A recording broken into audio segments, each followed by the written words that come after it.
विलायत न्यूज़ में आपका खैर मकदम है। नज़र डालेंगे आज की अहम सुर्खियों पर। ईरान ने अपनी जदीद तरीन बैलिस्टिक मिसाइल खैबर की रूनुमाई की। इराक में फिर सर उभार रहा है दाइश। बगदाद को फिर से दहशतगर्दी की आग में झोंकने की तैयारी। नए पार्लियामेंट हाउस का इफ्तिताह। 19 सियासी जमातें करेंगी तकरीब का बाइकॉट। राहुल गांधी का मरकजी हुकूमत पर वार। तकब्बुर की ईंटों से नहीं, आईनी अक़दार से तामीर होती है पार्लियामेंट। पाकिस्तान में सियासी वफादारियाँ बदलने की रीत। इमरान खान की पार्टी पर लग सकती है रोक। इतवार के दिन ईरान पहुंचेंगे ओमान के सुल्तान।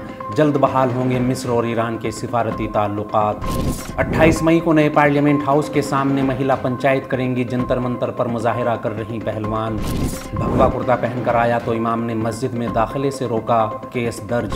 अमरीकी सदर बाइडन के कत्ल की साजिश में एक तेलुगु नौजवान गिरफ्तार। शाम में दाइश के दहशतगर्दों को तरबियत दे रहे हैं अमरीकी फौजी अड्डे।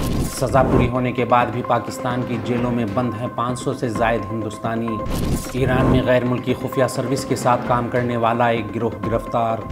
अमेरिकी हुक्काम ने माना रूस के सदारती महल पर हमला यूक्रेन का काम था। यूक्रेन पर रूस के ताबड़तोड़ मिसाइल हमले। डोनेट्स्क में मारे गए 150 यूक्रेनी जंगजू। आर्मी चीफ भी जख्मी। विलायत न्यूज़ में आपका खैर मकदम है। कौमी, बैनुल अक़वामी और इस्लामी दुनिया की अहम खबरों के लिए आप देख रहे हैं हमारा ख़ास प्रोग्राम वर्ल्ड बुलेटिन की शुरुआत करेंगे इराक से आ रही एक अहम खबर के साथ। इराक में फिर सर उभार रहा है दाइश। बगदाद को फिर से दहशतगर्दी की आग में झोंकने की तैयारी। अमेरिका की क़यादत में एक बार फिर आलमी साम्राज्य और सहयूनी लोबी ने इराक को तकफीरी दहशतगर्दी की आग में झोंकने की साजिशें तेज़ कर दी हैं। इराक़ी ज़राए का कहना है कि अमेरिका और इसराइल एक बार फिर इराक में दाइश को सरगर्म करने का मंसूबा बना रहे हैं। इराक की मशहूर न्यूज़ वेबसाइट अल मालूमा की रिपोर्ट के मुताबिक इराक के सूबा लंबार के एक आला सिक्योरिटी ओहदेदार ने कहा कि बहुत जल्द शाम के अल होल कैंप से दहशतगर्द गिरोह दाइश के 300 कुनबों को मोसिल के अल जदा कैंप में लाने का मंसूबा तैयार हो चुका है। उन्होंने कहा कि इराक और शाम में अमेरिका के हिमायत याफ्ता मुसल्लह गिरोह दाइश के दहशतगर्दों की मुंतकली की तैयारियों में मसरूफ़ हैं और उन्हें अलजदा कैंप के बाद अलंबार और दीगर इलाकों में मुंतकिल किया जाएगा। इस इराक़ी सिक्योरिटी ओहदेदार ने मज़ीद कहा कि दाइश के इस गिरोह में उसके अहम सरकर्दा अनासिर के अहल खाना के अफराद शामिल हैं जिन्होंने इराक़ी अवाम और सिक्योरिटी फोर्सेस के ख़िलाफ़ इंसानियत सोच कार्रवाइयाँ की। वाज़ेह रहे कि अल होल कैंप इराक और शाम की मुश्तरका सरहद के 15 किलोमीटर पर वाक़ है और ये दाइशी दहशतगर्दों की सबसे बड़ी पनाहगाह है और इसकी हिफाजत की जिम्मेदारी अमेरिका से वाबस्ता शाम के दहशतगर्द गिरोह SDF के हाथ में है। गौरतलब है कि शाम में अमेरिकी फ़ौजी अड्डों में दाइश के दहशतगर्दों की मौजूदगी और दहशतगर्दाना तरबियत पर दमिश्क और उसके हामी ममालिक बार बार आलमी सतह पर आवाज़ बुलंद करते रहे हैं। हाल ही में रूस की इंटेलिजेंस के सरबराह ने भी अब तनफ में मौजूद अमेरिका की दहशतगर्दी के मरकज़ पर सवाल उठाते हुए कहा था कि शाम में अमेरिकी अड्डा दाइश के कातिलों को तखरीबी हरकतों की ट्रेनिंग दे रहा है। उन्होंने कहा कि मशरिक़ी वस्ता में तेज़ी से अपनी साख खो रहा अमेरिका खुलकर मज़मूम हरकतों पर उतर आया है। हम दुनिया में मगरबी तसल्लुत के ख़ात्मे के आगाज़ का मुशाहिदा कर रहे हैं। अमेरिका दुश्मनाना इक़दामात कर रहा है और दूसरे ममालिक के अंदरूनी मामलात में मुदाखलत कर रहा है। अगली खबर में ईरान की हैरत अंगेज़ एटमी तनसीबात और उस पर मगरबी मीडिया की रिपोर्ट की बात करेंगे। ईरान की नई एटमी तनसीबात तक रसाई दुश्मन ममालिक के लिए होगी नामुमकिन। 100 मीटर गहराई में तामीरी काम जारी। ईरान के पुरअमन जोहरी प्रोग्राम के ख़िलाफ़ दुश्मन ममालिक की लगातार साजिशों और तखरीबी हमलों के मद्देनज़र तेहरान ने एक नई एटमी तनसीब पर काम शुरू किया है जिसकी तस्वीर आलमी मीडिया में आते ही एक बार फिर दुश्मन हलकों में अफरा तफरी फैली हुई है। इस हवाले से अमेरिकी खबर रसां इदारे एसोसिएटेड प्रेस ने सैटेलाइट से हासिल की गई तस्वीर और माहिरीन के तज्ज़िये के बाद कहा है कि इस तनसीब पर काम वसती ईरान में वाक़ ज़ागरुस पहाड़ी सिलसिले की एक चोटी के करीब जारी है। सैटेलाइट की मदद से हासिल की गई तस्वीर के तज्ज़िये से इस तनसीब के ज़ेर ज़मीन और इंतहाई गहराई में होने का अंदाज़ा लगाया जा सकता है। तेहरान अपनी जोहरी तनसीबात पर तक़रीब काराना हमलों के बाद ये नई साइट तैयार कर रहा है। इस अखबार ने अपनी रिपोर्ट में कहा कि ईरान में अमेरिकी हथियारों की पहुँच से बाहर एक इंतहाई गहरी ज़ेर ज़मीन जोहरी तनसीब पर तामीराती काम जारी है।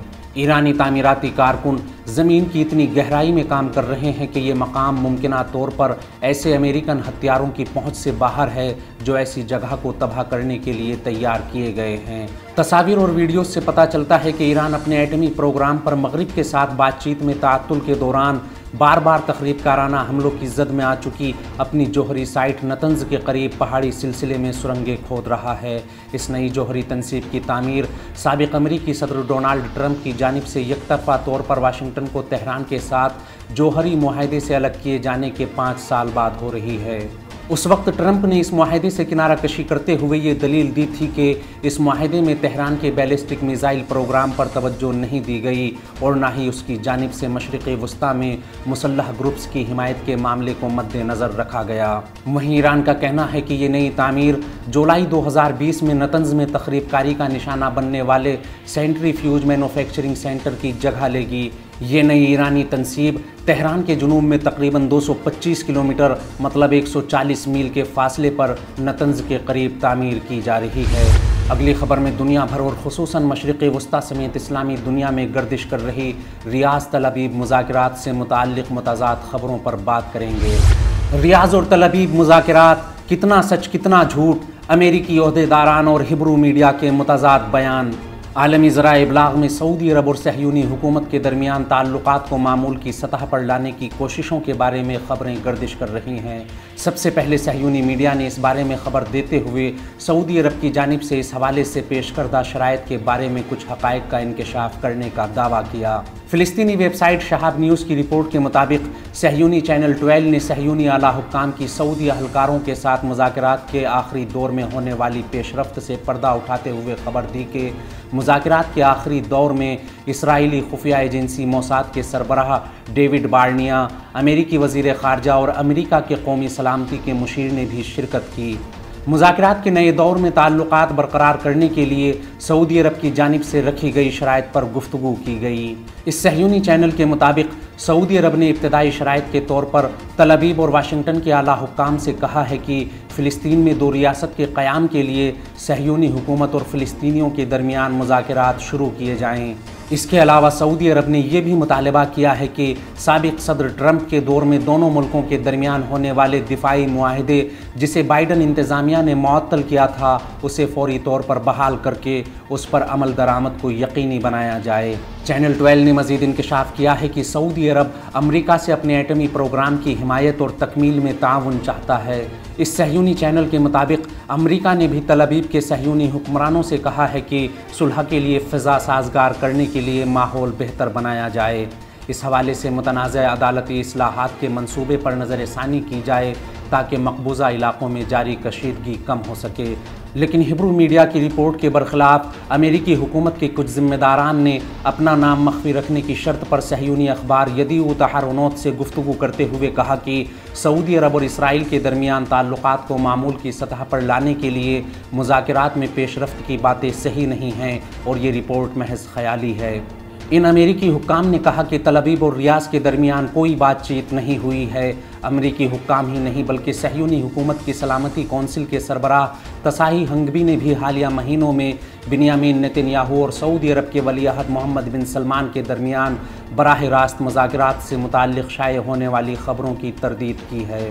गौरतलब है कि इससे पहले सहयूनी अखबार इसराइल टाइम्स ने लिखा था कि अमरीका ने सहयूनी हुकूमत की काबीना को तजवीज़ दी है कि अगर ये हुकूमत सहयूनी रियासत में इंतशार का बाइस बनने वाले मुतनाज़ा अदालती इस्लाहाती क़ानून को तर्क कर दे तो वाशिंगटन सऊदी अरब और सहयूनी हुकूमत के दरमियान ताल्लुकात को मामूल पर लाने की हिमायत करेगा। आज के बुलेटिन में फ़िलहाल इतना ही। कौमी, बैनुल अक़वामी और इस्लामी दुनिया के हालात से बाखबर रहने के लिए विलायत न्यूज़ से जुड़े रहिए।